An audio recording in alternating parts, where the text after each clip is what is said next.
Hey Internet, Eric here. Oddball October is slowly moving on, but we're continuing.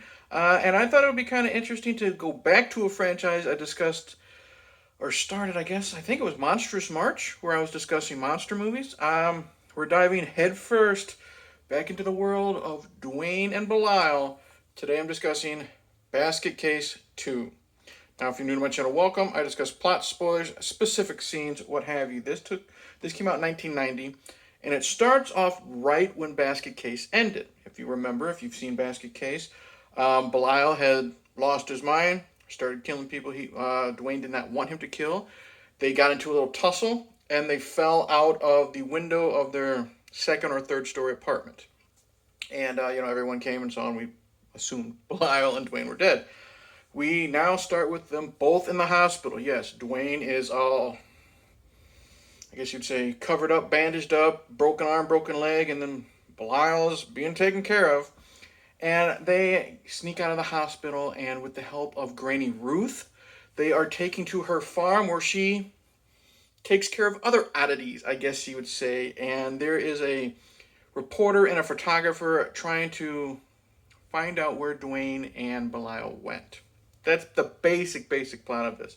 Um, I liked this one, I think, a little bit more than the original, and here's why. Because Basket Case, as absurd as it was, with a man and his separated conjoined twin who looks like a testicle with arms and razor teeth, getting revenge on the people involved in their surgical separation, that was taken 100% serious. This is like a complete 180. This is like, Texas Chainsaw Massacre 2, Gremlins 2, stuff like that. And I really enjoyed the goofiness. The actor who plays Duane, I don't see his name here, and it doesn't matter. Does it say? No.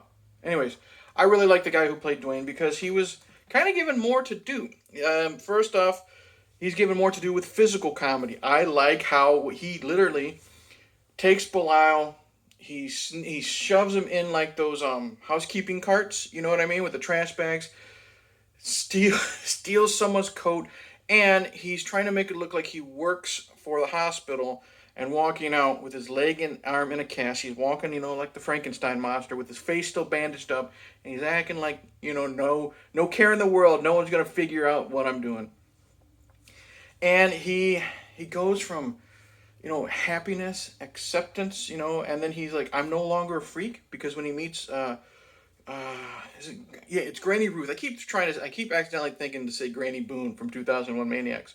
He meets Granny Ruth and Granny Ruth's granddaughter, I believe. He's starting to fall for the granddaughter, so we get to see him falling in love.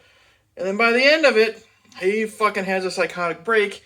And Crazy Duane, I fucking love Crazy Duane. The last 20 minutes of this movie, he's fantastic. The other main character, Granny Ruth. She is apparently played by a jazz singer, world famous jazz singer, Annie Ross. Uh, what I like about this is she reminds me of Raul Julia in Street Fighter, Eartha Kitt in Ernest Scared Stupid. They know they're in a fucking dumbass movie, but they're treating it like it's Shakespeare. They are taking it so serious. And in this goofy movie, she is so good. She is so good being this loving, caring person to these freaks. And you know what? I buy it. And the thing is, there's a little bit of malevolence behind those eyes, behind that smile, and I love it. The actress who plays, I'm just going to assume it's her granddaughter. The actress who plays her granddaughter, she's fine. She's there to help Duane, take care of him, the usual stuff. The other characters, you got this reporter who's just a hot blonde trying to do her job, the sleazy photographer, and then the chief of police. It is what it is. So those characters don't really matter too much. The main focus is Duane, Granny, and her granddaughter. Now let's get to the freaks. I think the Belial puppet has gotten better. It is animatronic because there is a behind the scenes on this Blu-ray. There is animatronic with a plaster covering over it.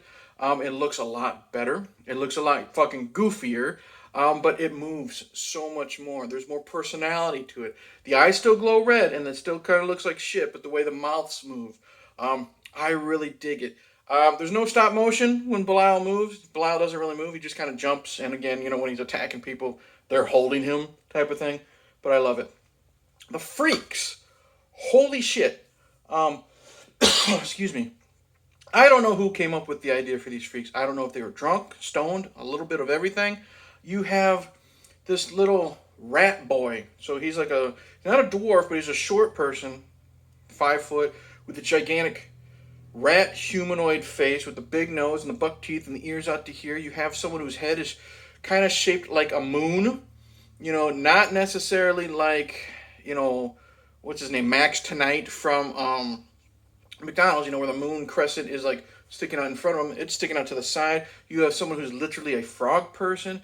You have someone who looks like just like monstrous, and he's got a metal plate here. You have a giant fucking head that is shaped like a football.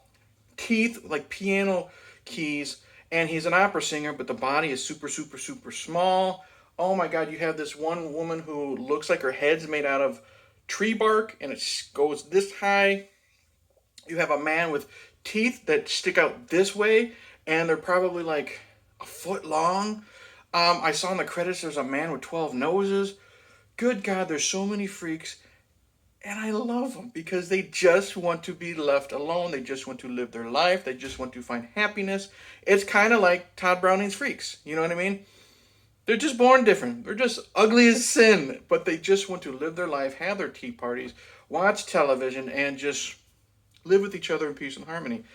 And the goofiness is fun there because there is a scene where the very end of the movie, they're looking for the granddaughter and everything, and they're just running around like crazy. It's like Looney Tunes. Like some are running this way, some are running that way, some are throwing their hands up in the air, and then out of nowhere someone's pushing a freak in a wheelchair. I don't remember ever seeing one in a wheelchair, but I'm running with it. It's a lot of fun. The gore. Let's see here. It's not as gory, if I remember, as the original Basketcase, but we do have a scene where Chief of Police walks into the bar, and he's going to talk with Duane, and he sees that all the patrons, and including the bartender, are the freaks. They're hiding under cheaply, badly made human masks. And then he's attacked. He goes into like the back area, and he sees like the real bartender's like jaws ripped off or something like that. You see the photographer. He's killed. That's a cool scene because the photographer sneaks into the house and all the freaks are up in the attic. And it's dark in there. So he goes up there. This is 1990. He's still got the flashbulb cameras. And he sees all the freaks, and you have all the pictures being taken. And you just see them getting closer and closer and closer in the flash. And then Belial jumps and attacks him. And he's just being killed. Again, he's holding onto the Belial puppet. But you see him just being kind of clawed in the darkness. I don't remember how the reporter dies. Not gonna lie. So it wasn't that important. This one's really fucked up because Belial falls in love. There is another freak named Eve who has the same chewed up bubblegum look that Belial does, but she has a human face and she has a foot sticking out behind her. She's still like a blob, but human face on front, a human foot sticking out behind her. And they meet, they fall for each other, they hold hands, and they fuck. If you ever wondered what it looks like when you have a humanoid disembodied testicle fucking chewed up bubblegum with a human face doggy style, Basketcase 2 is for you. Let's see, what else is there? Let's get to the end.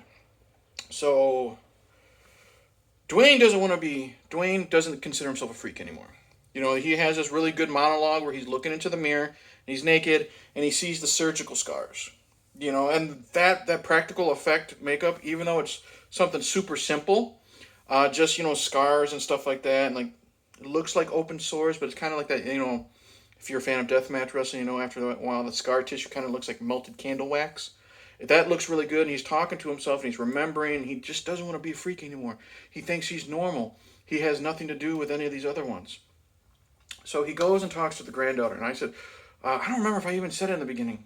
Welcome to my channel. I discuss plot spoilers and all that thing. So I'm going to spoil the ending for you because it's fucking nuts. It's fucking nuts. You got to see it just for the end of this movie.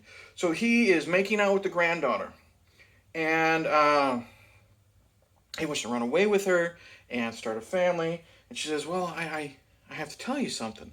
I'm pregnant. And Duane, I think, has only been on the compound or on the farm or whatever it is. I think this only takes place in the span of maybe a week or so. So it's possible the granddaughter could have gotten pregnant before she met Duane. But then she says, oh, I've been pregnant for 8 years.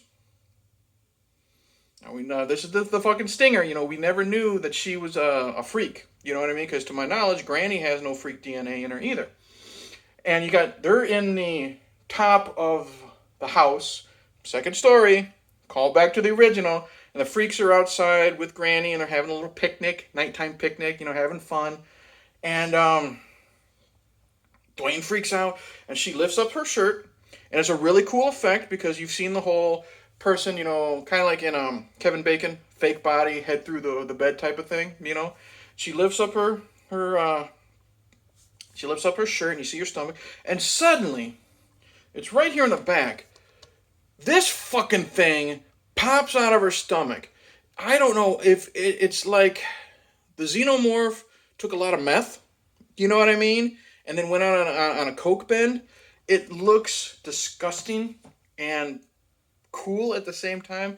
And it pops out, it tries to bite Duane, and then just goes back in. Oh, I'm fine. He just, you know, runs out of breath every couple days and he's got to come out. That's her explanation. Everyday life with my fucking xenomorph freak baby in my belly. So she tries to calm him down. Duane goes nuts. You're a freak, accidentally pushes her out the second story window. Just like I said, that callback to part one, she falls onto the picnic table. We assume she's dead. Don't know because I forgot to say, while Duane is making out with the granddaughter, we get to see the fucking freak sex between Belial and Eve. Complete. I don't want to know what is it. What's his name? Frank Henenlotter, the director. I want to know what he was telling this actress, the one who is in like the fucking chewed up bubblegum makeup, because you see the actress's face. You're just gonna have this disembodied testicle with arms and a weird monster face, pretend like he's fucking you from behind, and I want you to pretend you're orgasming. So you have that monstrosity happening while Duane and the girlfriend are attempting to have sex. So Duane pushes her out of the window, goes into his room, and this is where the actor who plays Duane, he's losing it. He's talking to himself, bug eyes, he's crazy, I fucking love it. He finds a baseball bat, goes into Belial's room, and the two monsters are done fucking, knocks Belial out with a baseball bat, and then he's losing his mind, takes Belial, takes a gigantic needle with thread, and sews them back together. Blood shooting everywhere, all over Duane, all over the dolls that are in the room, stuff like that. And then it ends. Duane's all cuckoo, and they're back together. Holy shit. I loved this movie. Now, I really liked Basketcase.